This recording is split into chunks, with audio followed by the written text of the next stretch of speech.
Hey everyone, and welcome back to another video. Sorry, I'm not on camera again today, but you can enjoy watching me decorate these cute little... I've got an elephant and a giraffe, and I'm just going to be decorating them with some pretty paper and decoupaging or decoupaging, depending on how you pronounce it. It's fun, it's cute, it's messy. Today we are looking at part 4 of 5 of Girl Defined's book, so don't worry, we are very nearly done. Finally, this section is titled Choosing to Become a Girl Defined by God, and if you haven't seen the other parts of this review, then you can take a look in the video description and they'll all be linked there, and you can hear everything we've spoken about so far. If you're new to my channel, hi, hello, it's great to have you here. My name's Rachel, and normally I'm on camera, but not today, and I do in-depth book reviews and poetry reviews, and I talk about science and history and nature and social issues and sometimes dogs, and it's all fun. But today we are looking at this book written by a couple of very fundamentalist Christian sisters who are totes against feminism and boo equality and all that stuff. Let's just dive into it, you know? This section is actually fairly short. I think it's the shortest section in the book at only 2 chapters, but strangely, it's not the worst one, I'll be honest. It actually made me do a little self-reflecting in places, even if it wasn't in the way that Kristen and Bethany were aiming for. But, you know, I'm actually kind of grateful for it, so at least I got something out of this, right? Like I say, it's not the worst part of the book. It doesn't have the same blatant transphobia that other parts of the book do. It's not quite as sexist as some parts of the books. I mean, it's still sexist though, don't get me wrong. I just think the main issue with this section is that it discourages personal responsibility and thinking for yourself, and that's something that I will always want to speak out against. Hence, here I am making this video. So let's start with chapter 11, titled Brave Enough to Change Your Look. The girls get straight into it with this chapter with a summary about how hard life is and how difficult it is to be a real woman like they are. They write, understanding God-defined femininity and actually living it out are 2 totally different things. Biblical knowledge without application is useless. Trust us, we get it. Applying the truths of biblical womanhood is not easy. It's countercultural, unpopular, challenging, uncomfortable, and just plain out of our natural sinful inclination. And that's why most Christian women never transfer the head knowledge to the heart. It's just too hard. It takes too much work and doesn't receive praise from others. Oh god, don't you just feel super sorry for them? Like, they have such hard lives, don't they? It's so difficult being Kristen and Bethany. The thing is though, many things in life are difficult and unpopular, challenging, uncomfortable. You know, stuff like fighting for equal rights for women and people of colour and LGBT plus people. That's often unpopular and challenging and uncomfortable and met with resistance. And it's tough because these people, you know, were mostly just saying, we're human too, we deserve to be treated like everyone else. And then that's often met with resistance and it's hard. But usually once you push through the resistance, you finally start to make a positive change. And it's commendable. It's commendable to go against the grain and to do something challenging and uncomfortable. But Girl Defined here are saying, pity us, because we're met with resistance for saying that these people are less than us. They're the ones doing the oppressing and getting offended when people say, please don't oppress us. These are like the people who beat dogs and then get mad when the dogs bite them. Like, I'm sorry, but any resistance against you for your sexism and transphobia and blatant misogyny and oppression and whatever is deserved. They go on to say, a wimpy woman gives up on biblical femininity when life gets hard. A wimpy woman quits when she has to stand alone. A wimpy woman caves in when the culture pressures her. A wimpy woman rejects her distinct role as a female when her husband or boyfriend, brother, father, etc. doesn't fulfill his role. A wimpy woman doesn't put her head knowledge... Gotta stop laughing at that, I'm such a child. Doesn't put her head knowledge into action because it's just too hard. But they counteract this by saying a brave woman does exactly what Kim Wagner describes in her book Fierce Woman. A brave woman grabs the hem of God's will and doesn't let go. That's what it takes to be a brave woman. It takes guts, gumption, and a whole lot of trust in God. It takes a willingness to look dumb in the world's eyes in order to look wise in God's eyes. It takes a brave woman to wholeheartedly chase after God's design. And just the language used here is quite manipulative, isn't it, you know? It's like, oh, you have a different belief system to us, you have a different lifestyle, you're a wimp. But if you're like us, that means you're brave, you're strong, you're one of us. You know, it's resorting to childlike insults, isn't it? It's like, oh, you're a wimp if you're not like us. It's ridiculous. unnecessary. And then we get the meat of this chapter, where they turn brave into a sort of, I guess, like a backronym or an acrostic type thing. You know, they tell us how we should all be brave women, you know, capital BRAVE, but only by their definition of brave. And this definition is something. And then at the end of this chapter, they throw in a little Haley DeMarco style quiz so you can really see how brave are you, which is quite entertaining, and we're going to be doing that in a minute. But for now, let's look at how they define brave. So B stands for bold.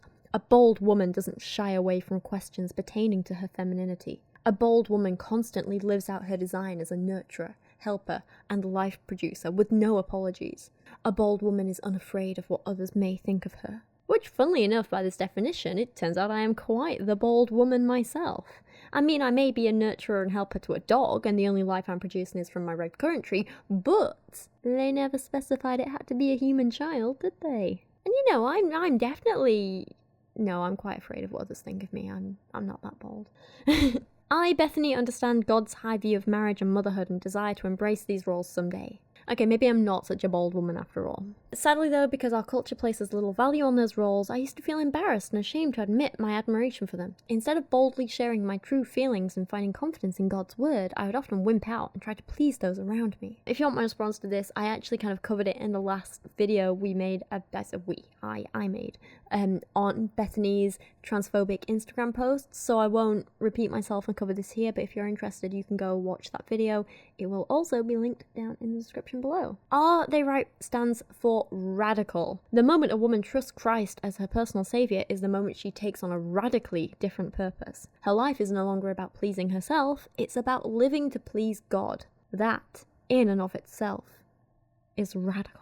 The two of us have learned to be okay with living radically different lives than those around us. The older we've gotten, the easier it has become. We've learned to accept the fact that we are different. We are different in the way we talk, dress, interact with men, engage in media, view the home, live out gender distinctions, and on and on. We are radical and we are okay with it. Which, I mean, you know, more power to them. It's great that they're actually happy with their own lives, and it's great that they're comfortable with it, even when they know that other people might be a bit judgmental. I actually have a hell of a lot of respect for that, and I think it's great. It's just a little bit hypocritical, isn't it? Because they're okay with their lifestyle, and they expect everyone else in the world to be okay with their lifestyle too, but they will never be okay with anyone else having any different lifestyle ever, because apparently hypocrisy is a God-honoring trait now. A stands for anchored. If you meditate on God's truth daily, you will not be easily swayed. Being anchored in God's word will give you the power to boldly and radically live out your femininity. If you truly believe God's word is the final authority, then make a habit of studying it. Which I don't really have much to say on. Cool, great, good for them. If you're a Christian, I don't really have any issues with being told, study your Bible. I think, you know, again, more power to you. Good for you. No complaints there. V stands for vigilant. I, Kristen, am not a passionate hunter, but as a girl born and raised in Texas, I've done it once or twice. One scorching hot Texas day, Zach took me hunting. During the hunt, I had to be completely focused. I had to be totally silent and ready. I had to be 100% alert at all times. That is exactly how we as Christian women must live. Alert, watchful, and ready. The moment we let our guard down is the moment the enemy, Satan, will strike. I'm gonna be honest here, as someone who isn't really a fan of the idea of hunting, especially not hunting for pleasure, you're not really selling it to me, I'll be honest. She goes on to write that the idea of you living out God-defined femininity drives Satan crazy. Well, when she puts it like that, how can I say no? If Satan looks anything like Lucifer does in the TV series, I'm there for it. God. He hates God and wants you to do a poor job of reflecting him. The battle is real. You must be on guard. You must be vigilant against enemy attacks. In our experience, Satan's attacks have been sneaky and subtle. Sure, cool. And finally, E stands for empowered. For this one, we get a story of Bethany getting into a strop with some other kid when she was like 10 or something because he was breaking some rules and she told him off and whatever. She writes, I guess he wasn't used to being told no, so he went off on me. He started yelling and stomping his feet. He even threw a chair on the ground. He was causing a huge scene, and the entire gym paused to watch. Instead of giving in to this guy's tantrums, I threw the ball down the court in the opposite direction of him, smiled, and then walked away. The onlookers erupted into applause. I later figured out that the guy was a bit of a troublemaker. The regulars were proud I didn't give in to his obnoxious intimidation. I can only laugh at myself now. The skinny little blonde girl standing up to the basketball dude. What a sight! Just gonna throw this out there, but I will bet the entire amount of money I make on this video that this never happened. Yeah. So I guess this is meant to be a story about standing up for what you believe in. So she goes on to say, the more you study the truth and understand God's design, the more empowered you will be. When your friends question you, you'll be prepared to defend what you believe. The truth is empowering. With it, you will have the strength to stand up to anyone. Which is actually a sentiment that, yeah, again, I agree with, and I think it's great, you know? Educate yourself, learn, grow. Don't be afraid to speak out about what you believe in and what you're passionate about. That's all great stuff. It's just a shame that the things they're encouraging you to apparently learn and speak out about are harmful and dangerous and damaging. And it's a shame. And then we get the test. Let's do the test. Will you be a brave woman? They write, are you ready to join the ranks of brave women in our generation? Are you ready to put truth into action and show the world how to do womanhood right? We came up with a fun test to help you find out just how brave you really are. First little critique. I think to call it a fun test is maybe pushing it slightly. It's a mildly entertaining test, but a test nonetheless. So on a scale of 1 to 10, how bold are you in living for the approval of God and not those around you? And then you give yourself a score, right, out of 10. And depending on like what your score is, like it all adds up at the end. So 1 to 4 is not bold. I am very concerned about what people think of me. 5 to 7 will be sometimes bold. I want to live for the approval of God, but I still care about pleasing those around me. And 8 to 10 is very bold. Living for the approval of God is my highest priority. Now, I, as an atheist, am not really concerned about what a God, if one exists, which I doubt, thinks of me. I very much live for myself and for what I want to do and for what I think of me. But also, yeah, I do care about what people think of me, so I'm going to go ahead and give myself a 2, because apparently I'm not very bold. On a scale of 1 to 10, how willing are you to look extreme or different in the eyes of those around you? Rarely ever. I want to blend in. I don't like standing out. Occasionally, if the circumstance is obviously wrong. Almost always, I'm willing to follow Christ regardless of how extreme I may look. Although I'm not really fussed about blending in and not standing out, but I'm also not willing to follow Christ regardless of how extreme I may look. So let's go in the middle with an occasionally, because yeah, I'll happily look different, I just won't do it for Jesus. So let's give me a 6. On a scale of 1 to 10, how anchored are you in God's word and understanding his truth for femininity? Not anchored. I don't read my Bible often. I don't understand God's design for femininity. Okay, I don't even need to read the others here. I'm not anchored at all. We'll go with a 1. Now I have a score of 9 out of a possible 30. On a scale of 1 to 10, how vigilant are you in looking for deception and lies pertaining specifically to God's design for your womanhood? Oh, I am very vigilant, just not in the way you might think. I am constantly on guard and keep a careful watch for deception and lies. It's just, I think we have different definitions of what those lies are. Let's be honest. Just to be annoying, I'm gonna give myself a 9 on this one. Oh, the girls won't like this, but I'm doing it anyway. We have an 18 so far. And on a scale of 1 to 10, how empowered and confident do you feel in standing up for God-defined femininity? 1 to 4 is weak and uncertain. I'm not strong when it comes to standing up for God-defined femininity. 5 to 7 is fairly confident. I'll stand up for the truth as long as it's not too much of a risk. And 8 to 10 is extremely confident. Because of God's word, I feel empowered to stand up for God-defined femininity.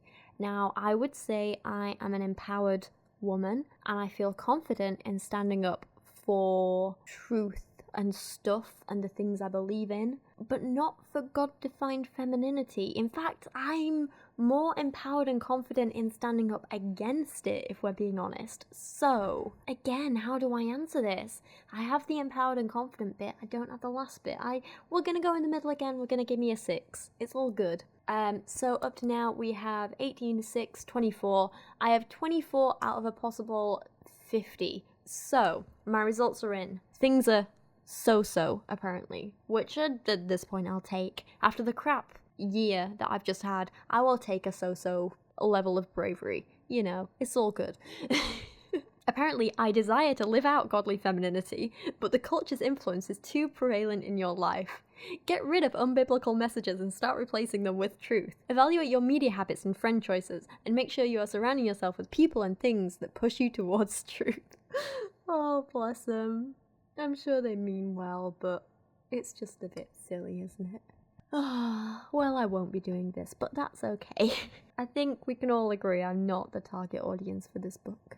They, I think, prefer younger, impressionable girls, children, not me. Chapter 12 is titled Turning Heads in a New Direction. And this chapter opens with Kristen and Bethany trying on high-heeled shoes so they can go to the local shopping centre and, I quote, proudly strut and be looked at by people. They say, we weren't shopping to buy stuff, we were shopping for attention. Which just seems silly to me because if you know me, I actually quite enjoy shopping. I love it. I like clothes, I like books, I like art stuff, and I like going out and treating myself when I've saved up a little bit of money. It's nice. It's a thing I do by myself and I enjoy it. But when I do this, so many bags and they're heavy, right? So you can't be going out in shoes, in shoes. Start that again. You can't be going out in high-heeled shoes when you're shopping. That's just not practical, is it? You're going to get achy feet, it's going to be painful, you won't be able to carry all the heavy bags. Nightmare. No, comfortable shoes is where it's at. Get yourself a nice pair of boots, nice bit of ankle support. All the way. Sorry. Going off on a tangent. Anyway, the whole point to this story, like many in the books, is basically to be, see, this material thing, in this case high heels, it's so bad because this material thing is what makes us vain and proud and makes us try and get attention from everyone. But the thing is, that's not really how it works, is it? Bethany and Kristen are just vain and they want attention in these stories. It's nothing to do with the heels and everything to do with them being teenage girls. Lots of people go through a stage like this and it's normal to be a little bit vain, to want a little bit of attention, to try and figure out who you are and what you like and all this kind of thing. It's normal. And it's nothing to do with the heels or the makeup or whatever else they want to blame. It's just hormones and overcompensating for insecurities and other normal stuff like that. They're definitely making this into something bigger than it is and using examples like these to push their narrative. Their narrative being, that they're like, see, this was wrong, and therefore to combat it, you must dress modestly like us, and go to the places we do, and only do X, Y, and Z like us. Because, they're saying getting attention from people for wearing heels is wrong. You need attention for people for being godly instead. It all comes down to getting attention, to be honest, even though they might not be aware of it. Whereas in reality, the truth is that everyone is going to go through a stage of being a bit vain, or insecure, or proud, or materialistic, or pretentious, or something. It's part of growing up. It's so normal. The lesson here, because they are speaking to young, impressionable girls who are going to be feeling these ways, the lesson here should be that you need to get to the point in your life where other people's attention isn't why you do things. You choose where to go, you choose what to do, you choose how to dress, you choose what you look like for you and no one else. If you want to wear heels, make sure you're doing it because you like them and because they make you feel good and they make you feel confident and they go with your outfit, not because you expect some kind of reaction from people. The heels here aren't the problem. They write that the two of us battle against our prideful, selfish hearts every single day. We always struggle with wanting to turn heads in our direction by constantly fighting to give God the glory. So clearly they haven't actually overcome these issues themselves. I don't think they've even really tried. They still want to do everything to keep everyone else happy. Their focus has just shifted. So instead of trying to impress other people and get attention for being these like sexy model type girls, now they try and get the attention from people for being seen as being modest good girls, keeping their fundy communities and the idea that they have God happy. They still want attention. They're just getting it from different people by doing different things. They're still not dressing for themselves and they're still doing things with other people's attention in mind, and therefore I don't really think they're the right people to be lecturing teenagers about this and trying to give them advice. Bethany does make a really interesting revelation though, to be honest, and this little section really kind of got me thinking actually. I think it explains a lot. So she writes, just recently I, Bethany, rushed through my busy day doing a lot of good stuff. I looked like an awesome Christian to everyone who saw me, but when my head hit the pillow that night, I suddenly realized a sad reality. I rushed through my entire day without devoting a single second to praying, reading my Bible, or even mentioning God's name. I was a good Christian girl doing good things. That's it.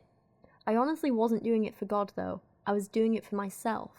I was proudly parading through my busy day, giving little thought to my creator. And then she goes on to say, oh, and this is bad because I should be doing it for God. But even with that little addendum, I think it's pretty revealing about Bethany's actions in general, and how I think a lot of them are just pretty performative rather than something she really cares about. And I think that's interesting and it's revealing. And, you know, she does these things that other people perceive as good. She does these things that she thinks she should be doing or that she has to do. But I don't really think she understands why she does them or who she's doing them for. I'm not sure she really cares about them. And that's quite sad. They write that the problem is that they're living a life independently of God and they call it sinful. But I think the real problem is that they're living their lives based on what everyone else expects of them. And I know firsthand that never makes you happy in the long term. They carry on with their theme of never taking personal responsibility in the next section. And I don't know how I feel about this. So they write, the moment you become a Christian, your entire life took on a whole new meaning. You instantly joined a family. You became an adopted child to a new father. You gained new siblings. You received new family rules. You acquired new desires. You became an heir of a new future. Your adoption changed everything. And on the one hand, like, damn, wouldn't that be nice? To just, like, gain a family. If I could just snap my fingers and have a supportive family, I would. And I think a lot of people would. And it sure does make being a Christian seem appealing, right? All you have to do is believe, and then you'll have all this wonderful stuff. But the reality is that it doesn't actually work like this. You don't just get a family because you share a religion. You have to choose your family and then work on building and maintaining those relationships. A shared belief system alone isn't enough, as nice as that might seem. Deciding on what rules you want to follow in your life, figuring out what you desire, these are things you have to question for yourself. You shouldn't just get told them and blindly follow them. That's dangerous. And I know I say this as an atheist, but for anyone of any religion, while your religion may influence what your beliefs are and guide you in one way or another, kind of like, I guess, a roadmap, it's still your responsibility to figure out and decide these things for yourself. Just because the sat-nav is telling you to drive straight forward, that doesn't mean you should just drive straight through a field. You still have to decide for yourself what is the safest thing to do and the safest journey to take, and so on. That metaphor maybe got away from me a little bit. Just passing off that responsibility doesn't absolve you of the consequences of those beliefs. And we spoke in the video last week about Bethany posting some transphobic stuff on Instagram, and she, of course, supported it with, well, as a Christian, I have to say these things. And unsurprisingly, I got a handful of comments being like, why don't you just let her follow her religion in peace? And that's what happens when people use their religion as a shield for their harmful actions and don't take personal responsibility. She can absolutely follow her religion in peace and do whatever she wants. But the minute she starts trying to impose those beliefs on other people and spreading dangerous and harmful ideas, that's when it becomes a problem. Sure, Bethany can say, I believe these things because of my religion, but the religion didn't make her believe them, or spread them, or post about them. That was still her choice, her responsibility, and even though she might use religion as an explanation, it's not an excuse. When she's actively hurting people, it needs to be called out regardless of the explanation. To give, like, another non-religious example, it's like I sometimes have real issues with, like, understanding people's tone or expressing my own tone correctly. And it's a big thing I've noticed, like, in some of my videos, is that sometimes people think I'm being condescending when that was never my intention, or people think I'm being antagonistic when I'm just being quite blunt. And I don't always realize that some of the things I say are going to come across as harsh as they maybe do. And I can explain all that away by saying, like, oh, I'm sorry, I have these issues, this is what it is, my doctors think it's autism, but ultimately it's still my responsibility to go away and work on trying to understand other people better and trying to work on expressing myself better. And it's something that YouTube has actually really, really helped me with, the whole getting better at expressing what I want. I'm still not good at it, but I'm better than I was, you know. But like with Bethany, the way my brain works makes me predisposed to certain actions or thought patterns and so on, but it's down to me to take personal responsibility for that and try and make sure I'm expressing myself correctly, I'm understanding people correctly, and I'm not hurting anyone in the process. It's the same with Bethany. She might think she has to believe certain things because that's what people have told her you have to do when you're part of that religion, but ultimately she is in charge of what she does and says and thinks. No one else is. So she's not just acquiring new desires and rules, she's choosing to. And she's choosing to spread harmful messages and trying to shield herself from the consequences of that by saying, but it's my religion, and that's not okay. That's why I keep making videos like this, because I want to make sure everyone knows you have a choice. And sometimes your choices will be wrong, and sometimes you mess up, and sometimes you hurt people, and you choose the wrong beliefs or desires or actions. And that's a part of being human. But when you do, you need to try and take responsibility and understand that no one did that but yourself, and work on making it better. But also remember it's okay to mess up sometimes, you know? That's part of growing, isn't it? I don't know, sorry, that was a bit of a tangent. I've been all emotional and self-reflective lately. I've just been emotional lately. God, I'm a constant mess. Anyway, oh yeah, okay, here we go. So next up, they quote, oh God, I can never say the name of this book, Ephesians. They quote Ephesians by saying, therefore be imitators of God as beloved children, and walk in love as Christ loved us and gave himself up for us, a fragrant offering and sacrifice to God. And about this passage they write, did you catch that? You're called to imitate God as beloved children. The word imitate actually means to mimic or model. Do you realize what that means for you? The moment you became a Christian, you also became a model. If you've ever dreamed of becoming a model, your dream has become a reality. You are a model of God. As a Christian, you are called to model your life after the life of Christ. Your goal should be to model the same actions, love, and character Christ displayed when he walked this earth. If you do an excellent job modeling Christ, you will honor God and positively reflect his image. If you do a poor job, you will reflect an inaccurate and unappealing image of your designer to those around you. Being a model isn't a piece of cake, though. There's a lot at stake. Funny you should say this. The same actions as Christ. You mean like kindness, tolerance, acceptance? Like, you know, the opposite of so much of what you guys preach. Gonna call it now, girl-defined, are bad models. But seriously though, for all they talk about modeling their life after Christ, they're not half as accepting as Jesus was in the Bible. You know, he was actually really progressive and really kind of forward for his time and really accepting and loving, and these girls just aren't doing that. So like I say, bad models. Bad. For all I joke though, they do make a great point in this next part. Kind of-ish. Well, sort of. So they say, not many people like to think about the end of their lives. Not many people like to think about dying. Which is true, and also something I've had to kind of think about lately. But anyway, they go on and say, but the truth is life is short. Very short. We don't have time not to think about it. As Christian women, we can't make the drastic mistake of sleeping through life. We have to live our lives wide awake and focus on God's bigger plans and purposes for us. We have to live our lives with forever in mind. Once our lives on this earth have ended, there's no turning back. We can no longer make changes. There are no redos. One life, that's all we get. And how we live that one life on earth will have an impact on how we spend all eternity. Now, their point is that life is short, you're going to be judged on it, so you better make a good impression now. But I think the better takeaway is life is short, and it's the only one you're getting, so enjoy it, and do good while you still can. Some of us will be forgotten when we die, and some of us won't. But each of us will have some long-lasting impact on the world in some way, whether it's obvious and widespread or not. And you kind of have to think about your own life, which is short. Do you want to be remembered for the people you hurt and the lives you made harder? Or do you want to be remembered for helping people and leaving behind something meaningful or lovely or joyful or helpful? I know I'd rather it be the latter. Lives are short, but our reputations and the respect we earn and show to others can last forever. And this again is something I've been kind of thinking about a lot recently. I did this interview with a journalist from, I think it was Vulture, about like a lot of the stuff that's been going on recently with you-know-who. And I'm not sure if or when or what will be published exactly, but one of the things I said to her is that, like, for me personally, quick cash grabs and widespread notoriety, like, don't really matter to me. And I actually said this in my video about Johnny as well. And, like, I don't want a lot of money.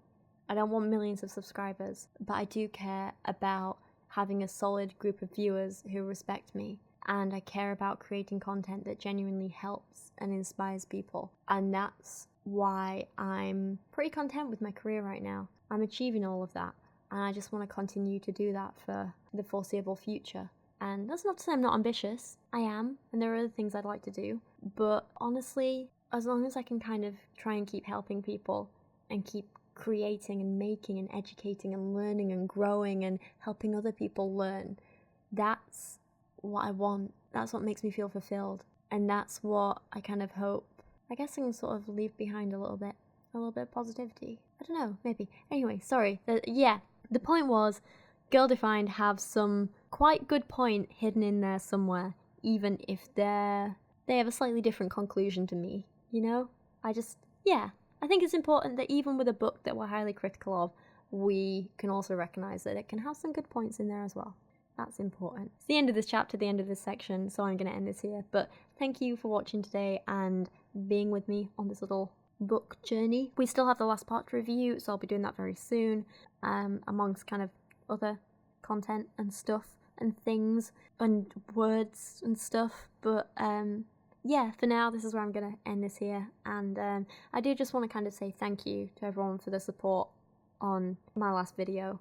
I've been taking a little bit of a break from the internet and social media since it went up, but the comments that I've seen have all been lovely and supportive, and it was terrifying posting it. Like, it absolutely was. I was speaking about something so personal and so difficult, and I know I didn't talk about some of the worst bits in it. There were stories that I've told before about what happened that I just didn't really want to rehash and go through again and talk about. But hopefully it'll help people if they've experienced that kind of abuse in their life before as well, because like it's a very specific kind of abuse as well, isn't it? I remember I can't remember if I said this in my video, but like my sister-in-law recommended some books to me about just kind of like general abuse, general emotional and physical abuse, generally about domestic violence and stuff like that. And reading through them, I was like, well, none of this really is what I went through. Like, it's bad, but it's not what I experienced, and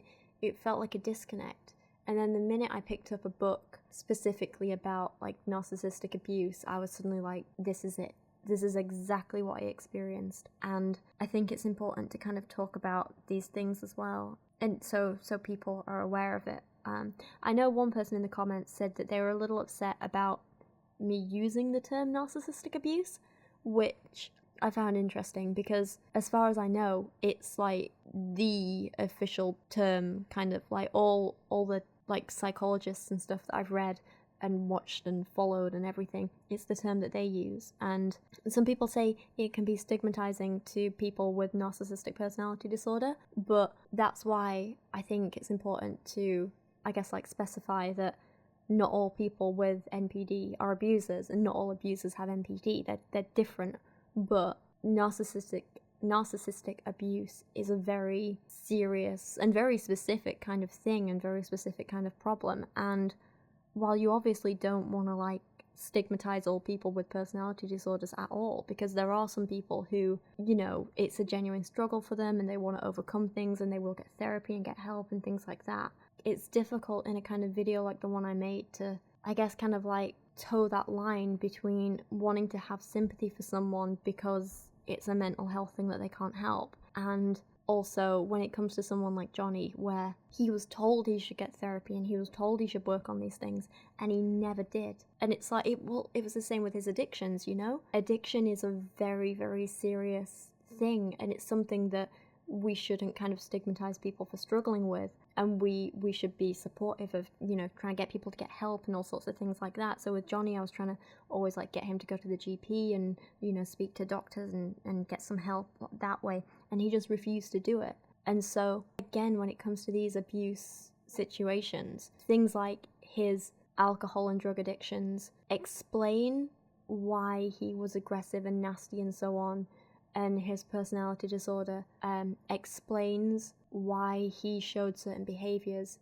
but none of it is an excuse. He was still abusive in this very specific type of way, and that's not all right. So yeah, it's a difficult thing to talk about.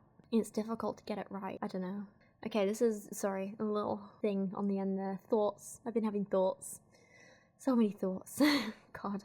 Yeah, I guess at this point though, like, I don't think I'm ever going to do anything that's going to please everyone, am I? So the best thing I can do is just talk about my own experience and hope that other people can kind of get some comfort in knowing that they're not alone if they've gone through something similar. Because my main concern is with the victims and helping them come out the other side and survive it and get away and look after themselves and putting them first. That's who I made that video for, and that's why it was important. Okay, no, I'm getting emotional here. I'm going to end this here. Thank you for watching today. Sorry I went a little bit off topic there at the end, but thank you for watching. Thank you for listening. Thank you for sticking around and being here, especially just with everything recently. I appreciate you guys a hell of a lot. And if you've enjoyed the little, like, crafty stuff in the background of this video, you should go check out my website where I have lots of other arts and crafts on there that I've done and made and things. I have scrapbooks and photography and painting and drawings and all sorts of fun stuff. A scarf that I crocheted and Kyra modelled for me. It's all very cute. Go check out my website. It's racheloates.uk. Yeah, it's all fun. That'll also be linked down in the description below. Shameless self-promotion! Yay! Okay, thank you for watching. I hope you all have a wonderful rest of your day, and I will see you again very, very soon. Good night.